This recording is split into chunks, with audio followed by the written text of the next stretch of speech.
Hello friends, मैं मनीष सिंह स्वागत करता हूं आप सभी का एक बार फिर से अपने YouTube channel exam warriors by Manish Singh पर। आशा करता हूं आप सभी स्वस्थ होंगे। आज हम दोस्तों हाजिर हैं। आज चूँकि रविवार है, वीक का लास्ट डे और एक हॉलीडे के रूप में आप लोग सेलिब्रेट कर रहे होंगे, घर पे ही होंगे। वैसे जाहिर सी बात है कि कोरोना काल में सभी घर पे ही रह रहे हैं। तो आज हम आपके सामने लेकर आए हैं साप्ताहिक करंट अफेयर्स एक पक्की में। अभी तक का जो फॉर्मेट रहा है मंडे से सैटरडे तक का, वो टॉप 10 क्वेश्चंस हम डिस्कस करते थे।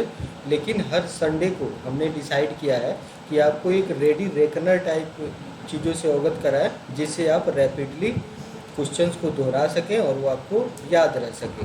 तो फ्रेंड्स, इसमें जो क्वेश्चन समाहित हैं वो 10 मई से 15 मई तक के करंट अफेयर्स साप्ताहिक क्वेश्चन हैं, जो वन लाइनर के रूप में आपके सामने मैं डिस्कस करूंगा। तो चलते हैं फ्रेंड्स पहले क्वेश्चन की ओर। पहला क्वेश्चन है आपके स्लाइड पे। ये सभी वन लाइनर फॉर्मेट्स में है, जो मैं पहले ही बताया हूँ, जो आपके एग्ज़ाम पॉइंट ऑफ व्यू से काफ़ी इंपॉर्टेंट्स होंगे और आप जल्दी जल्दी इसे दोहरा सकोगे कि पेपर में आपको याद आएंगी ये चीज़ें। ऑप्शंस जो है वो प्रैक्टिस करने के लिए ठीक होता है, लेकिन वन लाइनर क्वेश्चन जो है वो आप मगअप कर सकते हो, जिससे आप कोई भी वनडे एग्ज़ाम की तैयारी कर रहे हो या फिर पीसीएस एग्ज़ाम की तैयारी कर रहे हो, तो उसमें ये काफ़ी इम्पॉर्टेंट रोल प्ले करेगा और आपको याद रहेगा एक लंबे समय तक। तो फ्रेंड्स, पहला है जो वन लाइनर फॉर्मेट में क्वेश्चन है, हाल ही में कितने राज्यों ने प्रधानमंत्री गरीब कल्याण अन्न योजना PMGKAY के तहत खाद्यान्न वितरण शुरू किया है? तो फ्रेंड्स, ये हम पहले भी पढ़ चुके हैं, लेकिन अभी का फॉर्मेट अलग है। तो इसमें जो आंसर है वो है 13 राज्यों ने। वो 13 राज्य हैं जिन्होंने प्रधानमंत्री गरीब कल्याण अन्न योजना के तहत खाद्य वितरण शुरू किया है।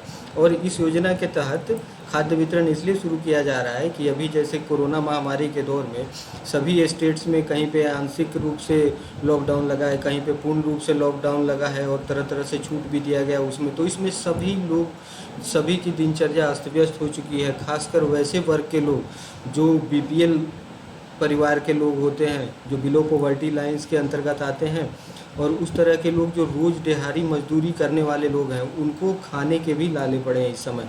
तो गवर्नमेंट के द्वारा ये खाद्यान्न वितरण योजना शुरू की गई है प्रधानमंत्री गरीब कल्याण अन्न योजना के तहत। तो इसमें 13 राज्य हैं जिन्होंने ये कार्यक्रम शुरू किया है। ठीक है फ्रेंड्स, फिर हम अगला क्वेश्चन देखते हैं। विश्व स्वास्थ्य संगठन WHO के अनुसार भारत में पिछले साल पहली बार सामने आया कोरोना वायरस का B.1.617 वेरिएंट कितने देशों में पाया गया है? देखिए फ्रेंड्स, अभी हम जो कोरोना का के चपेट में है, हमारा देश काफ़ी अभी स्थिति काफ़ी भयावह है। जो सेकेंड वेव चल रहा है अभी, पहले वेव में आपने देखा 2020 में पहला वेव आया था, ठीक है। तो ये अभी दूसरे वेव में है हम। तो WHO ने एक शोध किया है जिसमें पिछले साल जो कोरोना का वायरस था और उसमें जो इंडियन वेरिएंट जिसे बताया जा रहा है, तो उस तरह के वेरिएंट से, उस तरह के वायरस से जिसका जो स्वरूप है, वो जो टाइप है वो B.1.617 है। तो ये 44 देशों में इस तरह का वायरस देखा गया है। अब हम अगले प्रश्न की ओर आते हैं।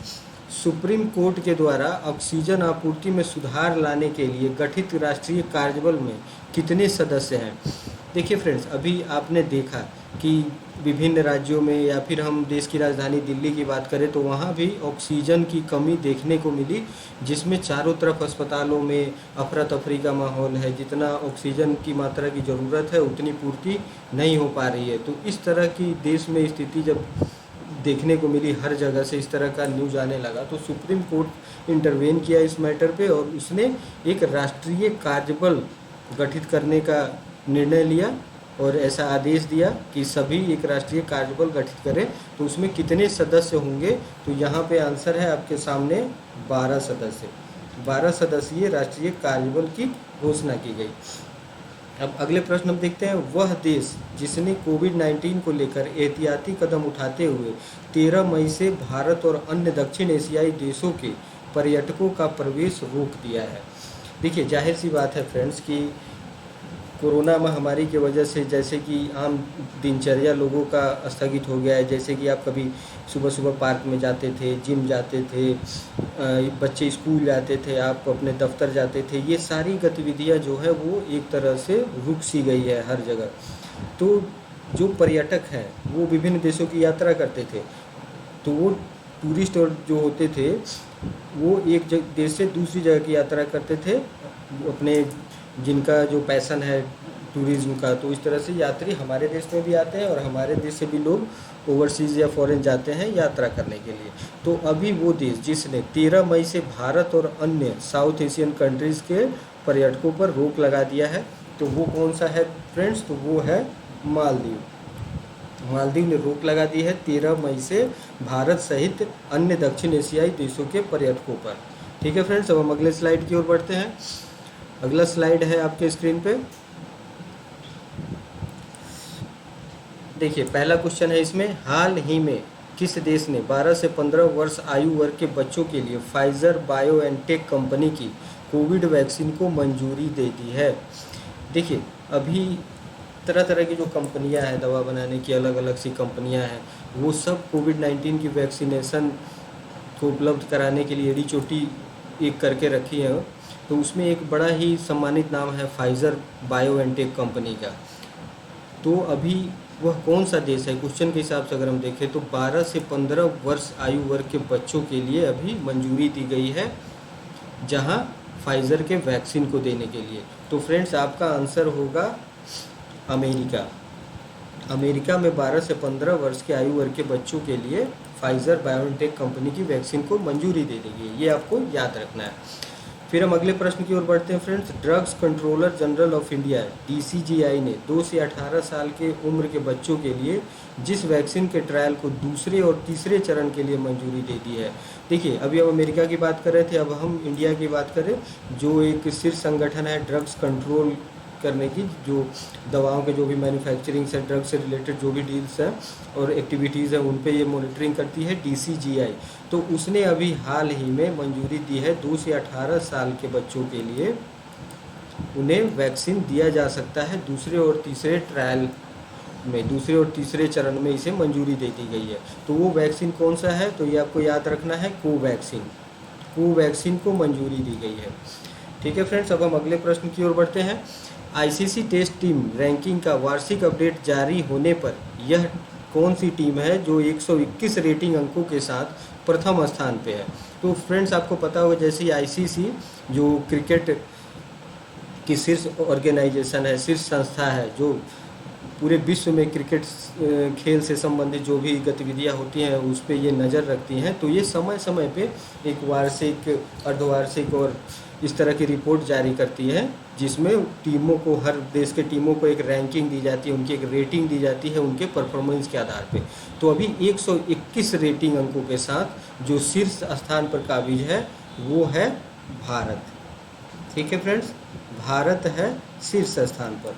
तो ये आपको याद रखना है। और ये रैंकिंग की जो बात है तो ये समय समय पे बदलती रहती है, ये कोई हमेशा के लिए नहीं है कि ये इसी रैंकिंग पे रहेगा। फिर आगे जो टेस्ट या जो भी प्रतिस्पर्धा आयोजित की जाएगी उसमें उनके रैंक बदलते रहते हैं। फिर हम अगले प्रश्न की ओर बढ़ते हैं फ्रेंड्स।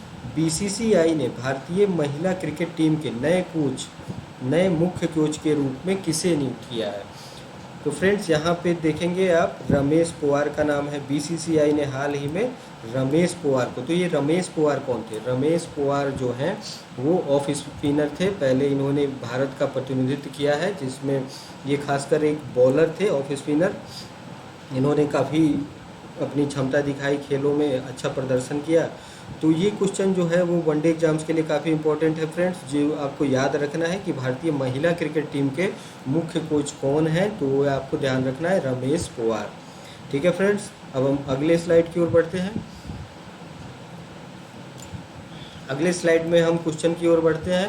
पहला क्वेश्चन है, अंतर्राष्ट्रीय परिवार दिवस किस दिन मनाया जाता है? देखिए ये सारे क्वेश्चन हम ऑब्जेक्टिव MCQs में डिस्कस कर चुके हैं, लेकिन हम एक रेडी रेकनर के रूप में इसे फिर से यहाँ डिस्कस कर रहे हैं जिससे आप रैपिडली इन चीज़ों को fact wise, point wise, one liner के रूप में पढ़ सकें और इसे याद रख सकें।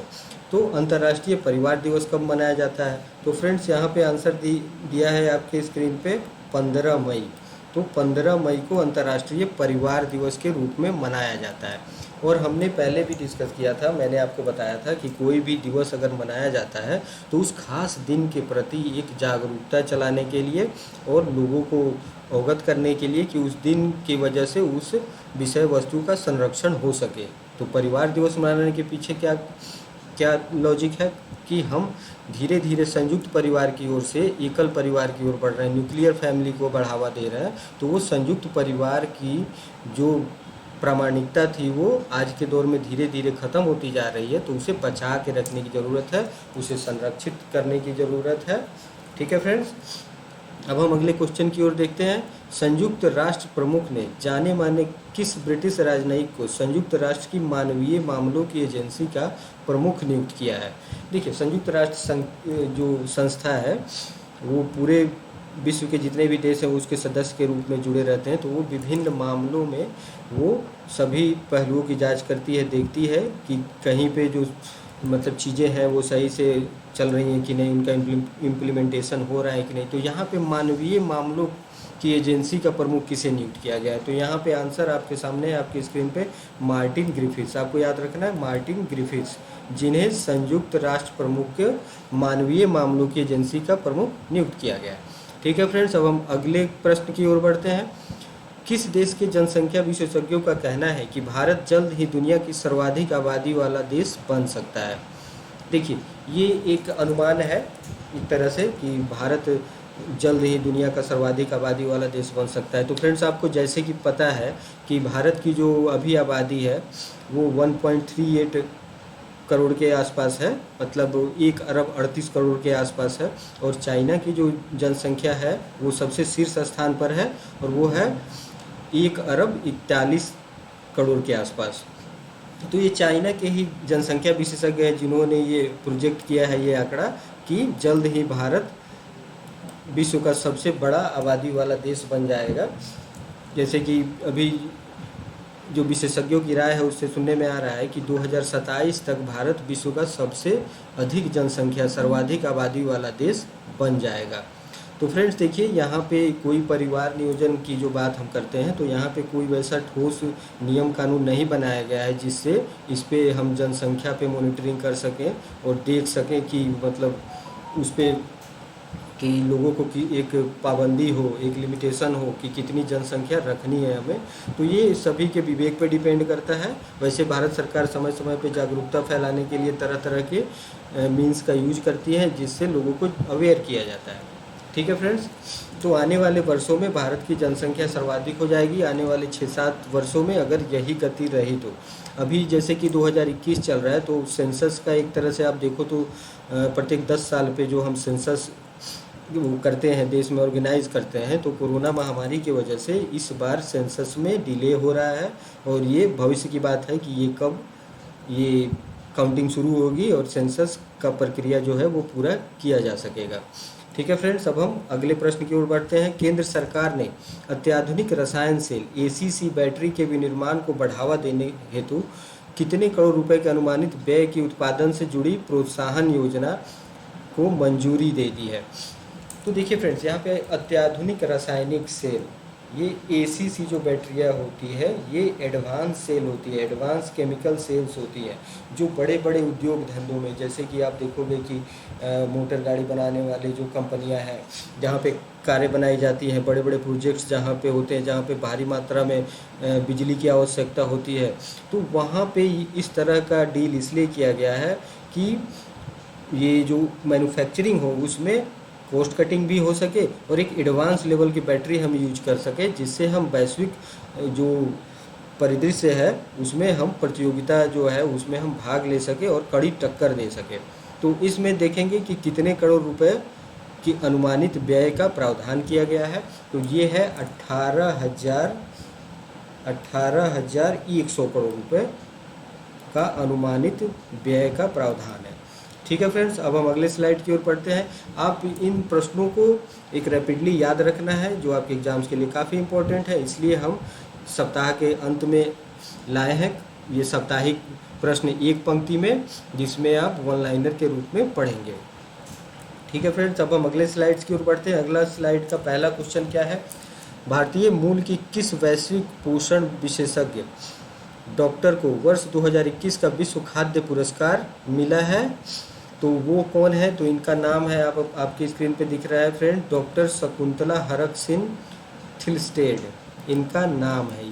ये भारतीय मूल की है और इन्हें वैश्विक खाद्य पुरस्कार, विश्व खाद्य पुरस्कार 2021 से नवाजा गया है।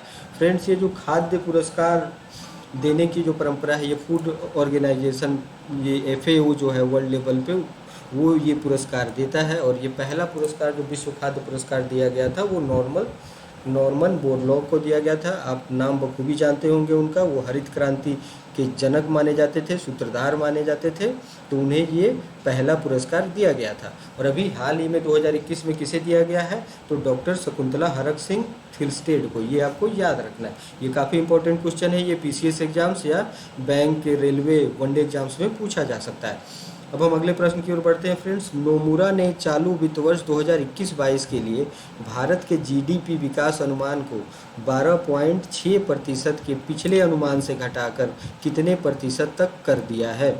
तो फ्रेंड देखिए, जैसे कि नोमुरा एक रेटिंग एजेंसी है जापान की, जो भारत के GDP के लिए एक प्रोजेक्टेड जो अनुमान है वो प्रस्तुत की है, जिसका पहले अनुमान था GDP विकास दर 12.6% की होगी, वो अब घटाकर 2021-22 के लिए 10.8% कर दिया है।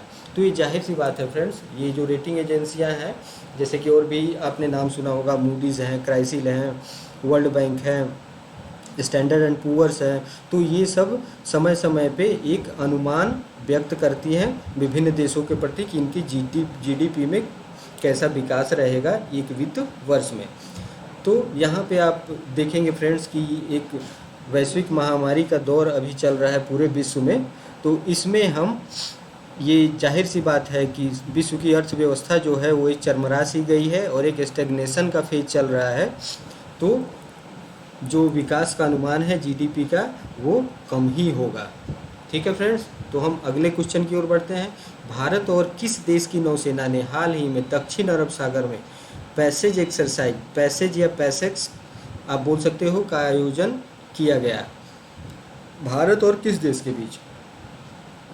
तो यहाँ भारत और इंडोनेशिया के बीच, भारत और इंडोनेशिया के बीच पैसेक्स नाम से या पैसेज नाम से ये एक्सरसाइज अभी कहाँ पे अरेंज किया गया? दक्षिणी अरब सागर में फ्रेंड्स। तो देखिए, पैसेक्स नाम का जो मायने है वो एक, इसे पैसेज एक्सरसाइज बोलते हैं। ये टर्म जो है पहली बार US में बोली गई थी, या वहाँ पे ये टर्म पहली बार यूज़ किया गया था। और इसकी खासियत ये है कि इसमें नौसेना ही भाग लेती है, इस तरह के एक्सरसाइज में नौसेना भाग लेती है। तो भारत और इंडोनेशिया के नौसेना ने संयुक्त रूप से इस एक्सरसाइज को अंजाम दिया। कहाँ पे? दक्षिण अरब सागर में। ये आपको ध्यान रखना है फ्रेंड्स। अब हम अगले क्वेश्चन की ओर बढ़ते हैं। हाल ही में जिसे नेपाल के प्रधानमंत्री के रूप में नियुक्त किया गया, वह कौन है जिन्हें हाल ही में नेपाल के प्रधानमंत्री के रूप में नियुक्त किया गया फ्रेंड्स? तो ये नाम आपके लिए जाना पहचाना होगा, KP शर्मा ओली। आपके मन में होगा पहले भी तो यही थे, तो फिर इनका नाम क्यों आ रहा है? देखिए फ्रेंड्स, बात ऐसी हुई कि अभी जो वहाँ पे चुनाव संपन्न हुए, तो वहाँ पे जो विपक्ष था वो मेजोरिटी हासिल करने में फेल हो गया, वो मेजोरिटी अपनी सिद्ध नहीं कर पाया। इस वजह से बड़े दल के नेता के रूप में KP शर्मा ओली को फिर से प्रधानमंत्री नियुक्त किया गया और ये उनका तीसरा कार्यकाल है। इनको तीसरी बार प्रधानमंत्री के रूप में नियुक्त किया गया है नेपाल के। ठीक है फ्रेंड्स, फिर हम अगले स्लाइड की ओर बढ़ते हैं। अगले स्लाइड पे प्रश्न है आपके स्क्रीन पे, प्रधानमंत्री नरेंद्र मोदी ब्रिटेन में होने वाले किस शिखर सम्मेलन में हिस्सा नहीं लेंगे? तो फ्रेंड्स, यहाँ पे देखिए, ये फिर से हम वही बात कहेंगे कि इस महामारी के दौर में जहाँ पे हम घरों से निकलने के लिए अभी है ऐसा माहौल कि हम घर से नहीं निकल सकते हैं, उस स्थिति में कहीं भी किसी देश के स्तर पे अगर कोई सम्मेलन आयोजित होता है तो वहाँ का जो राष्ट्र प्रमुख है वो कैसे हिस्सा लेगा? जबकि हमारे यहाँ जो स्थिति है वो काफ़ी भयावह है, डरावनी है, जो अभी तस्वीर दिख रही है हमारे देश की कोरोना की वजह से। तो प्रधानमंत्री नरेंद्र मोदी G7 की बैठक में हिस्सा नहीं लेने की घोषणा की है। G7 क्या है फ्रेंड्स? तो G7 पहले ये G8 था, इसमें से रसिया जब इसमें से हट गया तो ये G7 के रूप में जाना गया। ये विकसित देशों का एक संगठन है। ठीक है फ्रेंड्स, अब हम अगले क्वेश्चन की ओर बढ़ते हैं। हाल ही में किस राज्य में एक ऑनलाइन बाढ़ रिपोर्टिंग और सूचना प्रबंधन प्रणाली का शुभारंभ किया गया है? तो वह कौन सा राज्य है जहां पे ऑनलाइन बाढ़ रिपोर्टिंग और सूचना प्रबंधन प्रणाली का शुभारंभ किया गया है? तो यहाँ पे आंसर आपके सामने है, क्योंकि ये वन लाइनर क्वेश्चन है और आंसर उसके सामने दे दिया गया है। तो इसका आंसर है असम। देखिए, असम, कुछ ऐसे स्टेट्स हैं हमारे देश में, जैसे असम हो गया, बिहार हो गया, इन सब स्टेट्स में हर साल बाढ़ की विभीषिका आती है और उन्हें काफ़ी क्षति का भी सामना करना पड़ता है। असम में जहाँ तक बात है तो ब्रह्मपुत्र नदी है जिसमें उफान आता है तो बाढ़ जैसी स्थिति पैदा होती है। तो इसलिए ऑनलाइन बाढ़ रिपोर्टिंग और सूचना प्रबंधन प्रणाली का शुभारंभ किया गया है। उसमें एग्जैक्ट रूप से जो भी बाढ़ की विभीषिका से जो क्षति हुई है, कितने जान माल का नुकसान हुआ है, इन सब का एक जो आंकड़ा है वो पेश किया जा सके और उस पर मॉनिटरिंग की जा सके कि इसकी क्षतिपूर्ति कैसे हो। ठीक है फ्रेंड्स, अब हम अगले क्वेश्चन की ओर बढ़ते हैं। वह राज्य सरकार जिसने लॉकडाउन में फंसे गरीबी रेखा से नीचे BPL के रहने वाले परिवारों की मदद के लिए उन्हें 5-5 हज़ार रुपये की आर्थिक सहायता देने का फैसला किया है? तो फ्रेंड्स, वो कौन सा राज्य सरकार है जो BPL के नीचे, बिलो पॉवर्टी लाइन, एक पॉवर्टी लाइन होता है जिसमें कुछ लोग APL वाले बोले जाते हैं, जो पॉवर्टी लाइन के ऊपर हैं, एबव पॉवर्टी लाइन, और जो नीचे की श्रेणी में आते हैं उन्हें BPL कहा जाता है, बिलो पॉवर्टी लाइन के नीचे आने वाले लोग। तो ये कौन सा स्टेट है जो 5-5 हज़ार रुपये की आर्थिक सहायता देने का फैसला किया है? तो फ्रेंड्स, यहाँ पे आंसर होगा हरियाणा। हरियाणा सरकार ने हाल ही में ये फैसला किया है कि BPL के अंतर्गत आने वाले परिवारों को 5-5 हज़ार रुपये की आर्थिक सहायता दी जाएगी इस कोरोना महामारी में, कि उनका भरण पोषण एटलीस्ट हो सके। ठीक है फ्रेंड्स, तो वहाँ के जो गृह मंत्री हैं अनिल विज, उन्होंने ये घोषणा की है हाल ही में। अब हम अगले प्रश्न की ओर बढ़ते हैं। रेटिंग एजेंसी मूडीज़ ने वित्त वर्ष 2022 के लिए भारत के सकल घरेलू उत्पाद GDP में वृद्धि दर का अनुमान घटाकर कितने प्रतिशत कर दिया है? तो अभी फ्रेंड्स हमने नोमुरा की बात की जिसमें GDP दर को घटाकर 10.8 कर दिया गया था। अब यहाँ पे मूडीज़, जो मैं पहले भी आप लोगों से डिस्कस कर चुका हूँ कि Moody's, Crisil, Standard and Poor's, ऐसे बहुत सारे रेटिंग एजेंसियाँ हैं जो समय समय पर अपना अनुमान पेश करती है विभिन्न देशों के GDP के संदर्भ में। तो यहाँ पे मूडीज़ के अनुसार 2022 के लिए भारत की GDP में जो वृद्धि दर है वो घटाकर कितना बताया जा रहा है? 9.3%। तो मूडीज़ के अनुसार 9.3% बताया जा रहा है। तो देखिए फ्रेंड्स, एग्जाम में होता ये है कि कभी कभी क्वेश्चन पूछे जाते हैं उन रेटिंग एजेंसियों के नाम के साथ। तो जब भी मूडीज़ के अनुसार पूछा जाए या फिर नोमुरा के अनुसार पूछा जाए या फिर वर्ल्ड बैंक के अनुसार पूछा जाए तो आपको ये आंकड़े याद रखने होंगे। ठीक है फ्रेंड्स, अब हम बढ़ते हैं अगले स्लाइड की ओर। अगले स्लाइड में पहला क्वेश्चन क्या है? भारतीय रिजर्व बैंक RBI ने किसे नए कार्यकारी निदेशक के रूप में नियुक्त किया है? तो आप याद रखोगे, भारतीय रिजर्व बैंक ने अभी कार्यकारी निदेशक के रूप में किसे नियुक्त किया है? तो उनका नाम है जोस जे कटूर। जोस जे कटूर ये पहले भी काफ़ी सारी जो संस्थाएं उनमें अपनी सेवा दे चुके हैं जोस जे कटूर, जैसे दूरसंचार का क्षेत्र हो, और ये साउथ इंडिया में, कर्नाटक में ये एक क्षेत्रीय स्तर पे काम कर चुके हैं इससे पहले। तो आपको इनका नाम याद रखना है, जोस जे कटूर का, जिन्हें हाल ही में कार्यकारी निदेशक के रूप में नियुक्त किया गया है। तो फ्रेंड्स, अब हम अगले क्वेश्चन की ओर बढ़ते हैं। अगला क्वेश्चन है अंतर्राष्ट्रीय नर्स दिवस, इंटरनेशनल नर्सेज डे किस दिन मनाया जाता है? देखिए, नर्सों की बात करें, डॉक्टर की बात करें तो ये आज के दिन ये लोग देवदूत माने जा रहे हैं इस कोरोना महामारी के काल में। अगर कहते हैं कि भगवान का रूप डॉक्टर को बोला जाता है तो नर्सें भी उनसे कमतर नहीं हैं। ये भी एक फ्रंट लाइन कोरोना वॉरियर्स के रूप में सामने खड़े हैं, जो इस महामारी में आपके लिए, हमारे लिए लड़ रहे हैं अपने जान की परवाह किए बिना। तो ये जो अंतर्राष्ट्रीय नर्स दिवस मनाई जाती है, ये जैसे कि हमने पहले भी डिस्कस किया कि कोई भी दिवस है वो किसी के स्मृति पे भी मनाया जा सकता है। तो ये जो अंतर्राष्ट्रीय नर्स दिवस मनाया जाता है, ये फ्लोरेंस नाइटिंगेल, जो एक ब्रिटिश समाज सेवी थी, वो एक नर्स के रूप में भी अपना कार्य संपादन कर चुकी थी। उनका नाम था फ्लोरेंस नाइटिंगेल। उनके जन्म दिवस पे अंतर्राष्ट्रीय नर्स दिवस मनाने की परंपरा रही है। ये कहा जाता है कि जब क्रीमिया युद्ध में ब्रिटेन भी हिस्सा लिया था तो उसमें सैनिक लाखों की संख्या में घायल हुए थे, तो उस समय उन्होंने अपनी सेवा दी थी एक नर्स के रूप में। उनका एक निक नेम भी है जिसे लेडी विद द लैंप भी कहा जाता है। तो फ्रेंड्स, आप याद रखेंगे कि अंतर्राष्ट्रीय नर्स दिवस किस दिन मनाया जाता है, तो वह है 12 मई। 12 मई को अंतर्राष्ट्रीय नर्स दिवस मनाया जाता है। ये आपको ध्यान रखने की ज़रूरत है। ये डेज ईयर्स वाले सेगमेंट में ऐसे प्रश्न बन सकते हैं वनडे एग्जाम्स में भी और पीसीएस एग्जाम्स में भी। अब हम अगले प्रश्न की ओर बढ़ते हैं। न्यूजीलैंड की किस विकेटकीपर बल्लेबाज ने भारत के सभी प्रारूपों से संन्यास लेने की घोषणा कर दी है? देखिए, न्यूजीलैंड के विकेटकीपर बल्लेबाज हैं जिन्होंने अभी हाल ही में सभी प्रारूपों से, सभी फॉर्मेट से संन्यास लेने की घोषणा की है। तो आपको याद रखना है उनका नाम है बीजे बॉटलिंग। ये स्पोर्ट्स सेगमेंट में ऐसे क्वेश्चन पूछे जा सकते हैं आपके एग्जाम में। अब हम अगले प्रश्न की ओर बढ़ते हैं। जल शक्ति मंत्रालय के अनुसार हाल ही में किस राज्य ने जल जीवन मिशन के तहत ग्रामीण क्षेत्रों में 100% पाइप कनेक्शन का लक्ष्य हासिल कर लिया है? तो फ्रेंड्स, यहाँ पे देखने की बात है कि ये 100% पाइप कनेक्शन का लक्ष्य हासिल करने वाला पहला वो कौन सा राज्य है, तो वो है पुडुचेरी। इसका नाम आपको याद रखना है। देखिए फ्रेंड्स, समय समय पे विभिन्न राज्य सरकारों द्वारा या जो केंद्रीय जो योजना बनाई जाती है, जैसे कि आप अगर बिहार की बात करें तो यहाँ पे जल जीवन हरियाली और भी स्टेट्स में जल को संरक्षित करने के लिए और लोगों तक सुलभ बनाने के लिए तरह तरह की योजनाएं चलाई जाती है, जो सभी स्टेट्स में स्टेट वाइज भी और नेशनल वाइड भी देखने को मिलता है। तो यहाँ पे आपको याद रखना है कि वह कौन सा राज्य है जो ग्रामीण क्षेत्रों में, ये सबसे इम्पोर्टेंट चीज़ है, जो ग्रामीण क्षेत्रों में 100% पाइप कनेक्शन का लक्ष्य हासिल कर लिया है, वो है पुडुचेरी।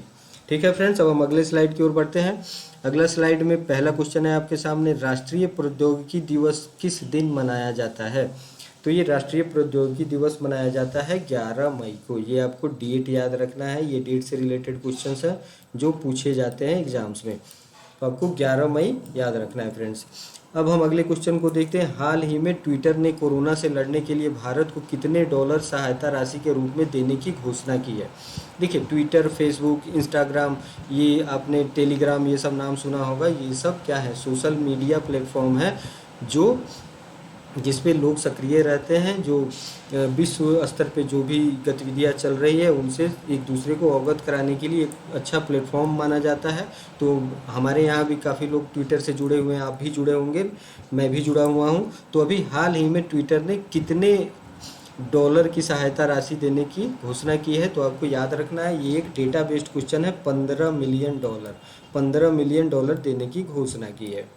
तो ये आपको ध्यान रखना है। कभी एग्जाम्स में, ऑब्जेक्टिव एग्जाम्स में खासकर पूछे जा सकते हैं, या पीसीएस एग्जाम्स में भी क्वेश्चन बन सकते हैं। इसमें कंपनी का नाम पूछा जा सकता है, ट्विटर है या फेसबुक है या स्नैपडील, ये इंस्टाग्राम है, किसी का नाम इसमें डाला जा सकता है आपको ऑप्शंस के रूप में। अब हम अगले प्रश्न की ओर बढ़ते हैं फ्रेंड्स। अफगानिस्तान में किस देश के वरिष्ठ राजनयिक विनेश कालरा का निधन हो गया? देखिए फ्रेंड्स, अफगानिस्तान में ये जो विनेश कालरा हैं ये भारत से संबंधित है, जैसा कि नाम से ही आपको प्रतीत होता है, ये भारत से थे। ये भारतीय विदेश सेवा में ये काफ़ी इनका अहम रोल रहा है। ये अलग अलग जगहों पर भी काम कर चुके हैं विश्व के विभिन्न क्षेत्रों में राजनयिक के रूप में। तो अभी हाल ही में अफगानिस्तान में विनेश कालरा का निधन हो गया है, जो भारत से संबंधित है। ठीक है फ्रेंड्स, अब हम अगले क्वेश्चन की ओर बढ़ते हैं। किस देश के फूड एंड ड्रग एडमिनिस्ट्रेशन ने 12 से 15 वर्ष की उम्र के किशोरों के लिए फाइजर बायोएनटेक कोविड-19 वैक्सीन के आपातकालीन उपयोग को मंजूरी दे दी है?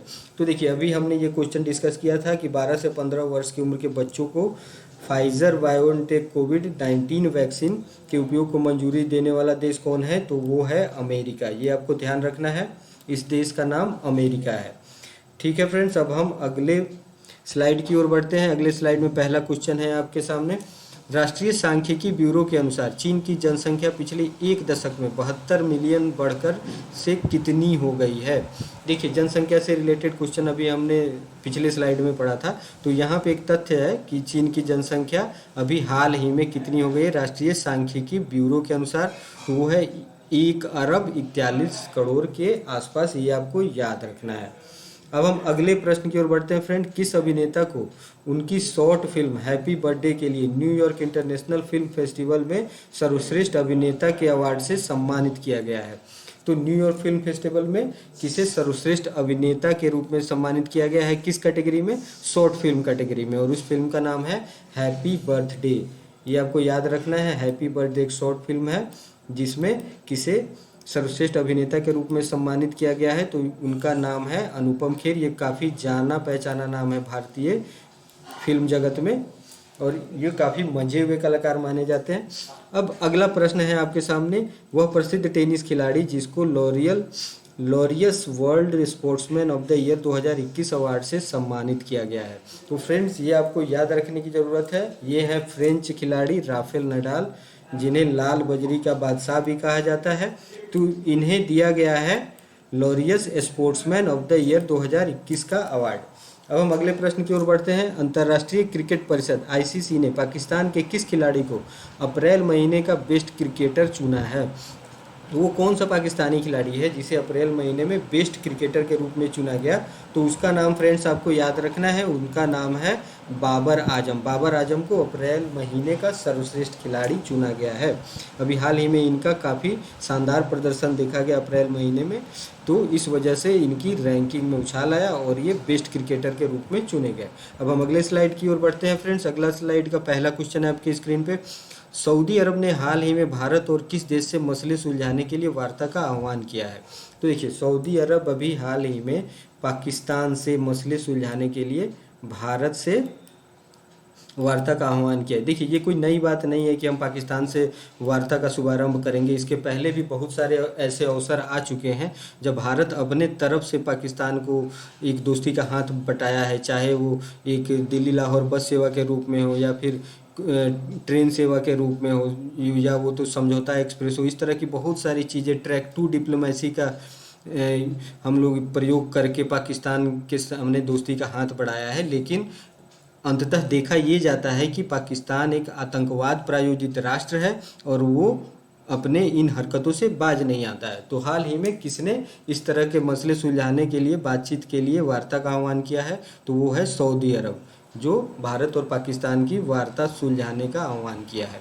अब हम अगले प्रश्न की ओर बढ़ते हैं फ्रेंड्स। कोरोना वायरस संक्रमण के प्रसार की रोकथाम के लिए के मद्देनज़र किस राज्य सरकार ने 10 मई से सार्वजनिक परिवहन निलंबन करने की घोषणा की है? तो फ्रेंड्स, ये जैसे कि महामारी का दौर चल रहा है, तो इसमें सभी स्टेट्स अपने अपने हिसाब से लॉकडाउन की स्थिति या फिर जो भी डिसीजन लेना है, जहाँ पे बीमारी का संक्रमण जैसा है वैसा एक कड़ाई कर रहे हैं नियमों में। तो अभी हिमाचल प्रदेश जो है वो सार्वजनिक परिवहन निलंबित करने की घोषणा अभी इसने किया है। कब से? 10 मई से। ठीक है फ्रेंड्स, अगले क्वेश्चन की ओर हम बढ़ते हैं। किस राज्य सरकार ने हाल ही में ग्लाइफोसेट पर पूर्ण प्रतिबंध लगा दिया है? तो ये ग्लाइफोसेट क्या है? ये खरपतवार मारने की एक रासायनिक दवा है जिसके उपयोग पर पूर्ण रूप से प्रतिबंध लगा दिया है। कौन सा राज्य है वो? तो आपके सामने है आंसर, तेलंगाना। तेलंगाना में ग्लाइफोसेट पर प्रतिबंध लगा दिया गया है। देखिए, जैसे कि पिछले दिनों हम देखते हैं कि जब हम विभिन्न पशुओं में या फसलों को ज़्यादा से ज़्यादा पैदावार या संकर किस्म के फसलों को उपजाने के लिए हम उसमें इस तरह के रसायनों का प्रयोग करते हैं। पशुओं को ऐसा इंजेक्शन या डोज दिया जाता है जिससे वो ज़्यादा से ज़्यादा दूध उत्पादन हो सके। तो इसका दुष्प्रभाव भी हमें देखने को मिलता है। ठीक है फ्रेंड, तो इसलिए अभी हाल ही में ग्लाइफोसेट पर पूर्ण प्रतिबंध लगाने वाला स्टेट है तेलंगाना। ये आपको याद रखना है। अगला प्रश्न है आपके स्क्रीन पे, विश्व प्रवासी पक्षी दिवस किस दिन मनाया जाता है? तो फ्रेंड्स, ये डेट वाला क्वेश्चन है। तो हम 8 मई को विश्व प्रवासी पक्षी दिवस मनाते हैं। और इस डेट को मनाने के पीछे क्या औचित्य है? देखिए, हम विश्व प्रवासी पक्षी जो हैं उनकी जागरूकता बढ़ाने के लिए, उनके संरक्षण के लिए, अभी आप देखते हैं कि मुंबई हो या गुजरात का तट हो या उड़ीसा का तट हो, तो वहाँ से हज़ारों मील दूर से, जैसे कि आप देखोगे साइबेरियन क्रेन्स आते हैं, इसी तरह फ्लेमिंगो पक्षी है वो आती है। तो हज़ारों मील की दूरी तय करके ये प्रवासी पक्षी हमारे देश में आते हैं। तो इसलिए पूरे विश्व में 8 मई को वर्ल्ड माइग्रेटरी बर्ड डे के रूप में मनाया जाता है कि उन पक्षियों के प्रति हम संवेदनशीलता दिखाएं और उनके संरक्षण की दिशा में काम करें। फिर हम अगले प्रश्न की ओर बढ़ते हैं फ्रेंड्स। हिमंत बिस्वा शर्मा को किस राज्य का मुख्यमंत्री नियुक्त किया गया है? तो फ्रेंड्स, हाल ही में आपने देखा होगा कि 5 स्टेट्स और यूटी में अभी चुनाव संपन्न हुआ है, तो उसमें एक स्टेट असम भी था। तो वहाँ के मुख्यमंत्री के रूप में किसे नियुक्त किया गया है, तो उनका नाम है हिमंत बिस्वा शर्मा। चूँकि वहाँ पे बीजेपी की सरकार बनी है और हिमंत बिस्वा को माना जाता है कि वो काफ़ी दिग्गज एक राजनीतिज्ञ सशक्त रूप से वहाँ पे काम करते हैं और इन्हें वहाँ पे मुख्यमंत्री के रूप में नियुक्त किया गया है। कहाँ पे? असम में। ठीक है फ्रेंड्स, अब हम अगले स्लाइड की ओर बढ़ते हैं। अगला स्लाइड में पहला क्वेश्चन है आपकी स्क्रीन पे, हाल ही में किस राज्य सरकार ने साहित्य के लिए प्रदान किए जाने वाले मनोज दास अंतर्राष्ट्रीय साहित्य पुरस्कार को शुरू करने की घोषणा की है?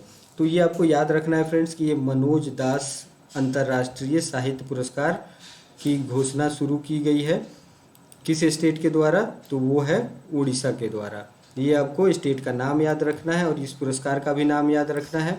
मनोज दास जो है वो साहित्य के क्षेत्र में उड़ीसा में एक अग्रणी नाम है, उन्हें पद्मश्री से भी सम्मानित किया गया है और साहित्य के क्षेत्र में जो भी मतलब इस तरह के उत्कृष्ट योगदान जो देते हैं उनको ये पुरस्कार दिया जाता है उड़ीसा सरकार की तरफ से। ठीक है फ्रेंड्स, ये आपको याद रखना है, ये वनडे एग्जाम्स के लिए काफ़ी इंपॉर्टेंट है और पीसीएस एग्जाम्स में भी ऐसे क्वेश्चन पूछे जाते हैं। अब हम अगले प्रश्न की ओर बढ़ते हैं। अगला प्रश्न है आपके स्क्रीन पे, किस देश की पर्वतारोही कामी रीता शेरपा दुनिया की सबसे ऊंची चोटी माउंट एवरेस्ट पर 25 बार चढ़ने वाले दुनिया के पहले पर्वतारोही बन गए हैं? तो फ्रेंड्स देखिए, माउंट एवरेस्ट दुनिया की सर्वश्रेष्ठ चोटी है और यहाँ पे जिसने ये कीर्तिमान हासिल किया है ये 25 बार 25th टाइम्स इन्होंने माउंट एवरेस्ट को फतह किया है। यह अपने आप में एक बड़ी बात है। जो नेपाल से हैं कामी रीता शेरपा, जिन्होंने एक एक्सपीडिशन कितनी बार किया है? 25 बार। और एक बहुत ही मज़ेदार बात यह है फ्रेंड्स, इसमें एक रोचक तथ्य इसमें यह है कि इन्होंने अपना ही रिकॉर्ड तोड़ा है। 24 बार का रिकॉर्ड भी इन्हीं का था, कामी रीता शेरपा का, और इस बार भी 25वीं बार सफलतापूर्वक चढ़ के इन्होंने अपने रिकॉर्ड को ब्रेक किया है और एक नया कीर्तिमान बनाया है। ठीक है फ्रेंड्स, ये आपको याद रखना है, इनका नाम काफ़ी इंपॉर्टेंट है। अब हम अगले प्रश्न की ओर बढ़ते हैं। हिंदुस्तानी व पाश्चात्य संगीत पर अच्छी पकड़ रखने वाले किस प्रसिद्ध संगीतकार का 93 वर्ष की उम्र में निधन हो गया है?